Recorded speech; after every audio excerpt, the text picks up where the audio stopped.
பொதுவாக இப்போ வந்து இந்த அவதூறை பரப்புறவங்க யார், இந்த வீடியோவை போட்டு அது தனக்காக அப்படி செய்து விட்டார் அப்படி இப்படின்னு சொல்லி பில்டப் கொடுக்குற யாருன்னு கேட்டால் டிஎன்டிஜே தான் சொல்கிறாங்க. அப்போ இந்த டிஎன்டிஜேக்காரன் நம்ம கேட்குறோம், நீங்கள் இது போல் நிறைய முரண்பட்டு பேசினீர்கள். நான் எங்கெல்லாம் முரண்பட்டு தவறாக பேசுகிறோனோ அந்த இரண்டில் ஒன்று தான் சரி என்று சொல்லி ஒன்று தவறு என்று விளக்கி அதை ஒரு சரியான நிலைப்பாட்டுக்கு கொண்டு வந்து இருக்கிறேன் பல சந்தர்ப்பங்களில்.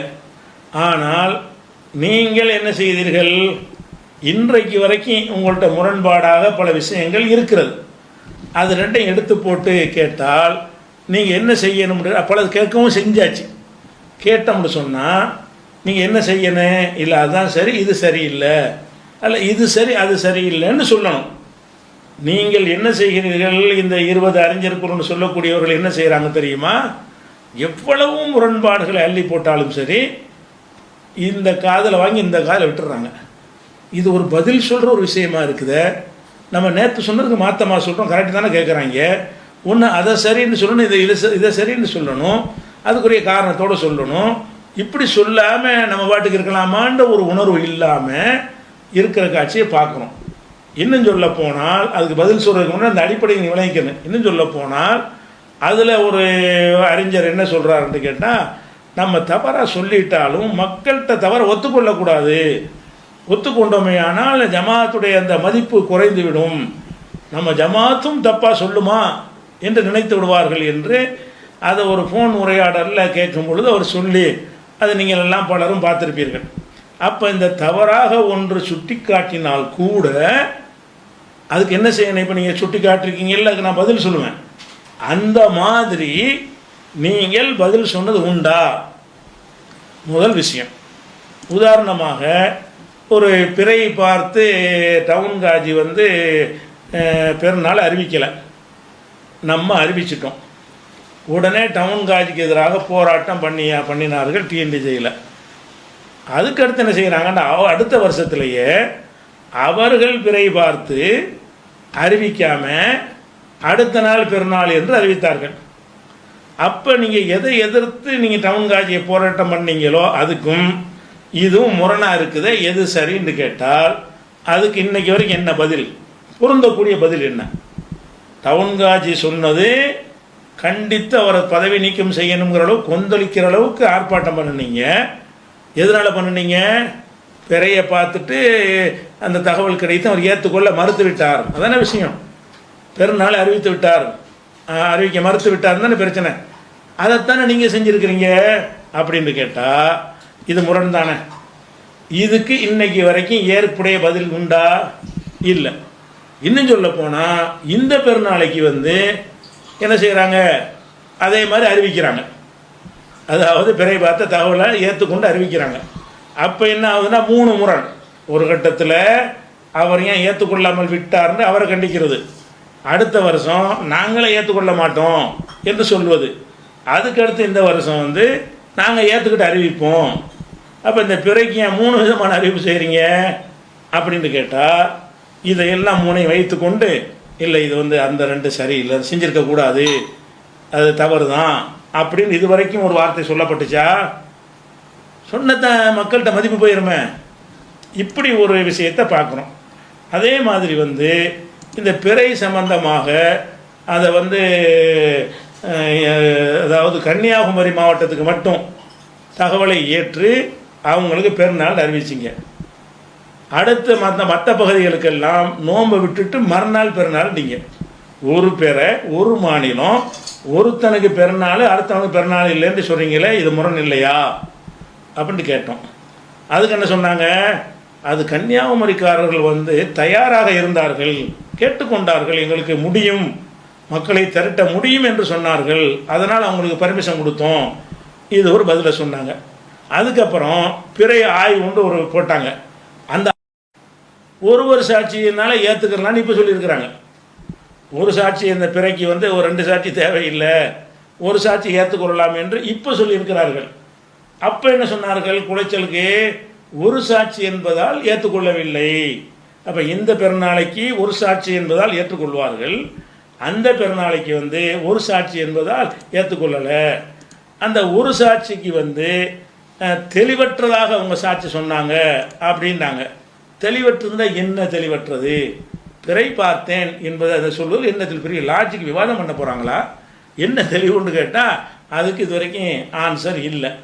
அதுக்கப்புறம் வந்து பிறை பார்த்த தகவல் இருக்குல்ல, தகவல் வந்த உடனே எங்கள் கோட்டாரில் பிறை பார்த்தாச்சு. பார்த்த உடனே 1 மணிக்கே கன்னியாகுமரிக்கு நாங்கள் தெரிவித்து விட்டோம் அப்படின்னு ரஹமத்துல்லா சொல்கிறார். 1 மணிக்கு, இரவு 1 மணிக்கு பிற பார்த்தாச்சு, நீங்கள் பெருநாளை கொண்டாடுங்கண்டு. அவங்களுக்கு 1 மணிக்கு தெரிவித்தவர்கள் வேறு மாவட்டங்களுக்கு 3:30 3 மணி வரைக்கும் தாமதப்படுத்தி பதட்டத்தில் வைத்து கடைசி நேரத்தில் அறிவித்தால் அவர்கள் நம்ம கட்டுப்படுவார்கள் என்பதற்காக வேண்டி தள்ளி வச்சிங்கள. மற்றவங்களுக்கு ஏன் அந்த 1 மணிக்கு அறிவிக்கவில்லை? 1 மணிக்கு அறிவித்தால் அவர்களும் கூடி இருப்பார்களே, அதுக்கு என்ன இல்லை? அதுக்கு பதில் இல்லை. அதுக்கப்புறம் வந்து ஒரு ஹதீஸ் வருது, ஒரு முரண்பாடு பட்டியல் வண்டி கணக்காக இருக்குது. நான் சிலதை சுட்டி காட்டுறேன், அதுக்கு தனியாக ஒரு வீடியோ போடலாம், அதில் ஒரு 3 மணி நேரம் போடலாம்.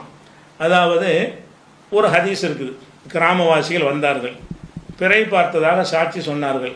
ரசூல் ஸல்லல்லாஹு அலைஹி வஸல்லம் அவர்கள் அவங்க முஸல்லாவில் போய் தொழுவ சொல்லிட்டாங்க, அன்னைக்கே தொழுவ சொல்லிட்டாங்க அப்படின்ட்டு ஒரு அறிஞர், 20 அறிஞரில் ஒரு அறிஞர் சொல்லிவிட்டார்.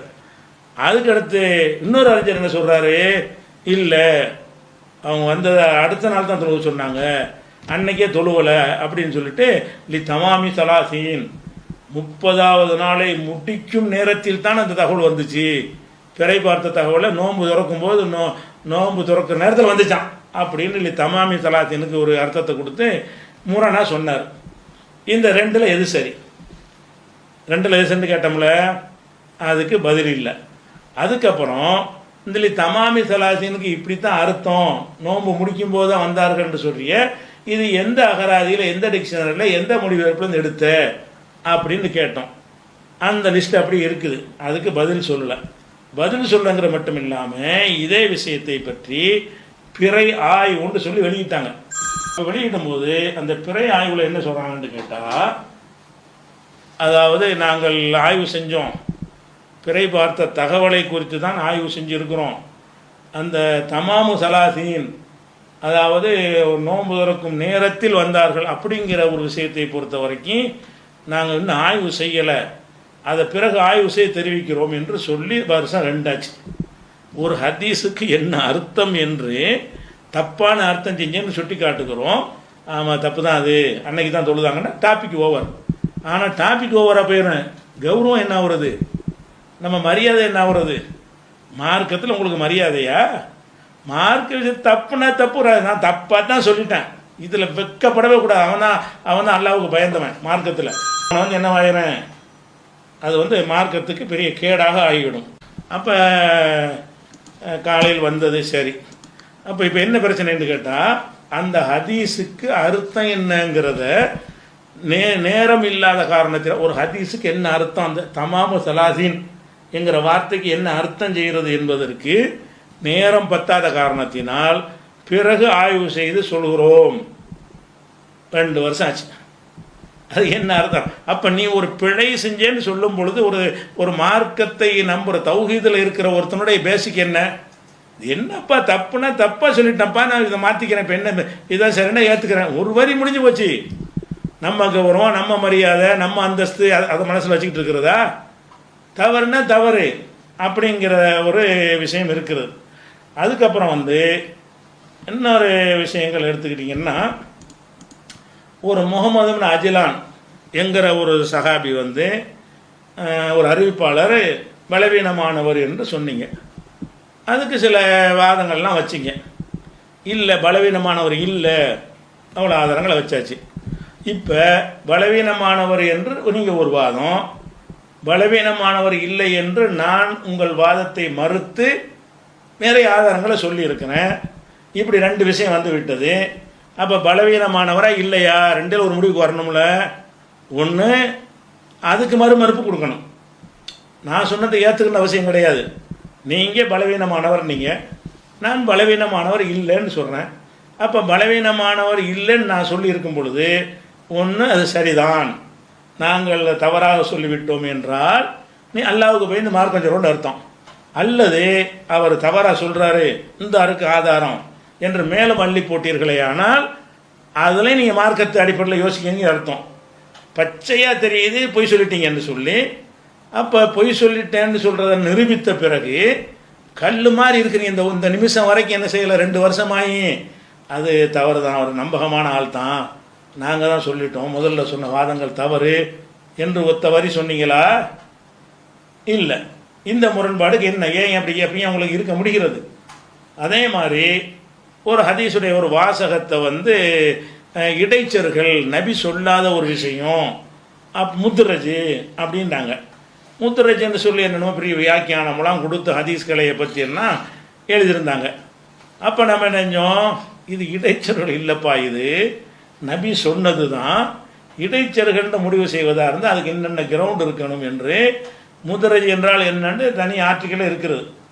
இதே மாதிரி கேள்வி பதில் சொல்லி இருக்கிறோம், முகநூல்லையும் இருக்கிறது, ஆன்லைன் பேஜ் .inலையும் இருக்கிறது. அதை கொஞ்சம் ஹதீஸ்களை அறிய விரும்புகிறவர்களுக்கு அது உதவும். முத்துரஜுன்னு அடிங்க. அப்போ அவ்வளவு கேள்வி கேட்டோமே, நம்ம ரசூல்லா ஒரு ஹதீஸில் ஒரு வாசகம், அது ரசூல்லா சொன்னாங்களா இல்லையாங்கிறத வந்து என்ன இருக்கு, அதாவது இங்கே இரவு நேரத்தில் வீடுகளுக்கு வரும் பொழுது, பிரயாணத்தில் வரும் பொழுது அவர்களை துருவதற்காக நீங்கள் வந்து பெண்களை துருவதற்காக வராதிங்கன்னு இருக்குது. இந்த துருவதற்காக வராதீர்கள் என்பது நபி சொன்னது இல்லை. நபி சொன்னது தான் ஹதீஸில் இருக்குது, நபி சொன்னதா இல்லை. அது ஒரு அறிவிப்பாளர் இடைச்சொல் பண்ணிட்டாருன்னு சில பெரிய ஆதாரங்கள் மாதிரி போட்டு சொன்னீங்க. நான் சொன்னது இடைச்சர்கள் இல்லைங்க. இடைச்சர்கள் என்பதை எப்படி கண்டுபிடிக்கிறது, அதனுடைய ரூல் என்ன, விதி என்ன என்று லாஜிக்காகவும் அறிவுபூர்வமாகவும் ஹதீஸ்களை ஆதாரங்களோடு நான் சொல்லியிருக்கிறேன்னு. அதுக்கு இல்லை, தப்பாக சொல்லிட்டாரு, முத்துரஜுன்னா அது தப்பு தான், அது முத்துரஜு தான், நபி சொல்லவில்லை அப்படின்னு நீங்கள் மறுப்பு சொன்னீங்களா? அல்லது இல்லை சார் நபி தான் சொன்னாங்க, நாங்கள் தான் பிழை செஞ்சோம், ரெண்டில் ஒன்று தான் செய்யணும். ஒன்று அதுக்கு ஆன்சர் பண்ணணும். இல்லைன்னா நாங்கள் முத்துரஜு இல்லாத ஒன்றை, இடைச்சர்கள் இல்லாத ஒன்றை இடைச்சர்கள் என்று நாங்கள் தான் அதை பிழையாக சொல்லிவிட்டோம் அப்படின்னு சொன்னீங்களா? சொல்லலை. அடுத்து என்னென்னு கேட்டால், குர்பானி சம்பந்தமாக நம்ம ஆரம்ப காலத்தில் நாங்கள்லாம் ஒரு நிலையில் இருந்தோம். எந்த நிலையில் இருந்தோம்? பெருநாள் தினத்தில், ஹஜ்ஜி பெருநாள் அன்னைக்கு கொடுக்கலாம், 11, 12, 13லையும் கொடுக்கலாம் அப்படின்னு சொல்லி என்ன செஞ்சோம், நம்ம முதல்ல ஒரு நிலைப்பாடை வச்சுருந்தோம். அந்த ஒரு புஸ்தகத்தில் எழுதியிருக்கிறோம், அந்த பற்றி குர்பானி விஷயத்தில் எழுதியிருக்கிறோம். அப்போ இது ஒரு நாள் கொடுக்கணுமா 10 நாள் கொடுக்கணுமான்னு சொல்லி நான் ஒரு மீளாய்வு செய்யும் பொழுது அந்த 4 நாளை கொடுக்கலாம்னு வர்ற ஹதீஸ் இருக்குல்ல, அது ஒன்று கூட சரியில்லை என்று நான் மறுத்து, இந்த ஹதீஸ் ஆதாரமானது இல்லை, ஏற்கனவே நாங்கள் எழுதி இருந்தோம் ஆதாரம்னு சொல்லி அதை நானும் ஏற்றுக்கொண்டு சொன்னோம், அது ஆதாரம் இல்லைன்னு நம்ம சொல்லிட்டோம். சொன்ன உடனே அப்போ என்ன செய்யணும், இவங்களும் அதுக்கு மறுப்பு போடுறாங்க. எப்படின்னு கேட்டால், அந்த ஹதீஸுக்கு மறுப்பு போடலை, அது பலவீனமானது தான், கரெக்டு தான், அது 4 நாளை கொடுக்கலாம் என்ற ஹதீஸ் வந்து சரியானது இல்லை தான், நாங்கள் ஏற்றுக்கொள்கிறோம். ஆனால் குர்ஆனுடைய வசனத்தில் இருந்து 4 நாளைக்கு குர்பானி கொடுக்கலாம் என்று தெரிகிறது அப்படின்னு சொல்லி அந்த ஹஜ்ஜிக்கு இப்ராஹிம் நபி அழைக்க சொல்லுவாங்கள்ல, அந்த வசனத்தை போட்டு சொன்னார்கள். அதில் குர்பானி கொடுக்க சொல்லி வருகிறது. ஹஜ்ஜுடைய கிரிகைகளை பேசும் பொழுது குர்பானியும் ஹஜ்ஜுடைய ஒரு கிரியை, அந்த கிரியை பேசும் பொழுது என்ன விளங்குது, அந்த ஹஜ்ஜுடைய நாட்கள் எது வரைக்கும் இருக்கிறதோ அது வரைக்கும் குர்பானியும் கொடுக்கலாம் அப்படின்னு அந்த வசனத்தை வைத்து சொன்னார்கள். நம்ம என்ன செஞ்சோம்னு கேட்டால், அதுக்கு ஒரு மறுப்பு சொன்ன, மறுப்பு 4-5 மறுப்பு போணுச்சு. இறுதியாக உள்ள மறுப்பில் அவர்கள் என்ன சொன்னார்கள்னு கேட்டால், குர்பானி என்பது ஹஜ்ஜின் கடமைகளில் ஒன்று, ஹஜ்ஜின் கடமைகளில் ஒன்றுங்கும் பொழுது குறிப்பிட்ட நாட்களில் அந்த நீங்கள் அருங்கள் சொல்லப்படும் என்று சொன்னால் ஒரு நாள் மாத்திரமல்ல, பல நாட்களும் அறுக்கலாம் என்று தெரிகிறது. ஒரே ஒரு நாள் தான் குர்பானி என்பது பிழை என்று ஒரு வாதத்தை வைத்தார்கள். இதுதான் கடைசியாக வைத்த வாதம். நான் கடைசியாக போட்ட மறுப்பு என்ன, நீங்கள் சொல்வது இது உலகத்தில் யாரும் சொல்லாத ஒரு கருத்து. ஹஜ்ஜிக்கு வந்து இது அவசியம் கிடையாது, ஹஜ்ஜி செய்வதற்கு குர்பானி அவசியம் கிடையாது. நம்ம ஹஜ்ஜிக்கு போகிறோம், குர்பானி கொடுத்தா தான் ஹஜ்ஜி செல்லுமா? இல்லை. தமத்துவ முறையில் ஹஜ்ஜி செய்வாரே ஆனால் தான் அவர் குர்பானி கொடுக்க வேண்டும், ஒரு பரிகாரத்துக்காக வேண்டி. அதை கொடுக்க முடியாட்டா கூட 10 நாள் நோன்பு வைக்கலாம்னு சொல்லி என்ன இருக்குது, மாற்று பரிகாரமும் சொல்லப்படும். அது பரிகாரத்துக்கு உள்ள ஒரு விஷயம். ஹஜ்ஜி மட்டும் ஒருத்தன் செய்ய போகிறான், குர்பானி கொடுக்காம வந்துட்டான்னா அது ஹஜ்ஜி செல்லுமா செல்லாதா? நாமளே ஹஜ்ஜி புஸ்தகத்தில் எழுதியிருக்கிறோமே 72 கூட்டத்தினுடைய கொள்கை இதுதானேன்னு புலவும் சொன்ன பிறகு ஆமாம் ஹஜ்ஜிக்கு சம்மந்தம் இல்லை, பெருநாள் அன்றைக்கி மட்டும்தான் கொடுக்கணும், நாங்கள் பிழையாக சொல்லிட்டோம் என்று சொல்ல எது உங்களை தடுக்கிறது? அப்படி என்ன உங்கள் மண்டையில் ஏறி இருக்கிறது கருவம்? மார்க்க விஷயம் வேறு விஷயம்னா பரவாயில்லை, மார்க்க விஷயத்தில் சொல்கிறீங்க. மார்க்க விஷயத்தில் ஒரு தப்புன்னு தெரியும் பொழுது அதை சுட்டி காட்டும் பொழுது அது தப்பு இல்லைன்னு நீங்கள் வாதிட்டால் மறுப்பு சொல்லுங்கள். மறுப்பு இல்லை என்றால் ஒரு வரி சரணாகதி முடிஞ்சு வச்சுக்கத. தவறு மார்க்க விஷயத்தில் எனக்கு என்ன உரிமை இருக்குது அப்படி நீங்கள் சொன்னீங்களா? அப்படி இல்லை. அதே மாதிரி எங்களுக்கு புனித மரம் வேண்டும் என்று சில சஹாபாக்கள் கேட்டார்கள் வரும்போது ஒரு ஹதீஸு, அந்த ஹதீஸு அபூல் வாக்கிது லைஸுங்கிறத அறிவிப்பார். அப்போ சஹாபாக்களை என்ன செஞ்சாங்கன்னு கேட்டால், இஸ்லாத்தில் அப்படி வார்த்தெடுக்கப்பட்ட சஹாபாக்களை அடுத்த ஒரு மரத்தை புனிதம்னு நினச்சவொன்னே எங்களுக்கு வேணும்னு கேட்டார்கள் என்று நான் ஒரு ஜும்மா உரையில், அதராம்பட்டினம் ஜும்மா உரையில் சொன்னேன். அதுக்கு மறுப்பாக என்ன செஞ்சாங்கன்னு கேட்டால், வார்த்தெடுக்கப்பட்ட சஹாபாக்கள் அப்படி சொல்ல கிடையாது, இதை அறிவிக்கிற ஆள் அபு வாக்கிது லைசி, இவர் ரொம்ப ரொம்ப பிற்காலத்தில் வந்து மக்கா வெற்றிக்கு பிறகு இஸ்லாத்துக்கு வந்தவர், புதுசாக வந்த ஆளாக இருந்த காரணத்தினால அவர் என்ன செய்யலை, அந்த மரத்தை புனித மரம்லாம் கேட்கக்கூடாதுன்னு அவர் தெரியலை. பழைய சஹாபாக்கள் அப்படி செய்ய மாட்டாங்கன்னு சொல்லி ஒரு வாதத்தை வச்சிங்க. அப்போ நம்ம என்ன செஞ்சோம், அபு வாக்கிது லைஸுங்கிறவர் மக்கா வெற்றியின் போது இஸ்லாத்துக்கு வரல, அதுக்கு முந்தி அவர் எத்தனை போரில் கலந்து கொண்டார் அப்படின்னு அடுக்கடுக்கான ஆதாரங்களை எல்லாம் வைத்து ஆரம்பகால முஸ்லீம்களாக இருந்தவர்கள் தான் இதை கேட்டார்கள். இதை கேட்டவர்களில் ஆரம்பகால முஸ்லீம்களும் இருந்தார்கள். அப்போ ஆரம்ப முஸ்லீமாக இருந்தாலும் தவறு என்று யார்கிட்டேருந்து வரும் என்பதற்கு இது ஒரு எடுத்துக்காட்டு அப்படின்னு நம்ம சொன்னோம்ல. நீங்கள் என்ன செஞ்சுருக்கணும், கிடையவே கிடையாதுன்னு சொல்லி அதுக்கு மறுப்பு சொன்னீங்களா? நான் சொன்னது மட்டும் இல்லாமல் யாசிர் அரஃபாத் இம்தாதி அவரும் அதுக்கு விளக்கி இணைஞ்சார். என்னென்ன விஷயங்கள் எல்லாம் இப்போலாம் இந்த அபு வாக்கிது லைஸி பங்கெடுத்தவர், என்னென்ன போரில் எல்லாம் ஈடுபட்டவர் அப்படிங்கிறதெல்லாம் விலைக்கு சொன்னார்ல.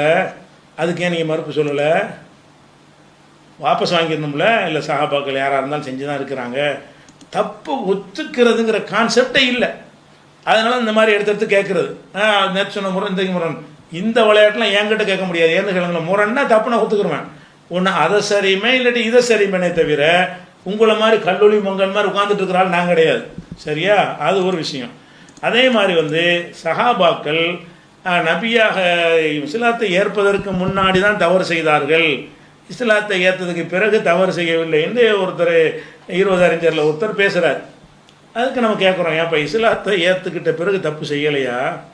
இஸ்லாத்தில் ஏற்றுக்கிட்ட பிறகு அடிப்படை கொள்கை விஷயத்திலேயே அவங்க வந்து தவறு விட்டாங்களே, ரசூல்லா மௌத்தா போகலன்னு கூட சொன்னாங்களே, நமக்கு சாதாரண ஒரு ஆளுக்கு தெரிஞ்ச விஷயம் கூட தெரியாமல் பேசியிருக்கிறாங்களே அப்படின்னு சஹாபாக்கள், சீனியரான சஹாபாக்கள், யாருடைய வாயில் அல்லாஹ் பேசுகிறான் என்று நாவல் அல்லாஹ் பேசுகிறான்னு சொல்லப்படுதோ அந்த மாதிரி சஹாபாக்கள்லாம் வந்து இப்படியான பிழை விட்டுருக்கிறார்களே.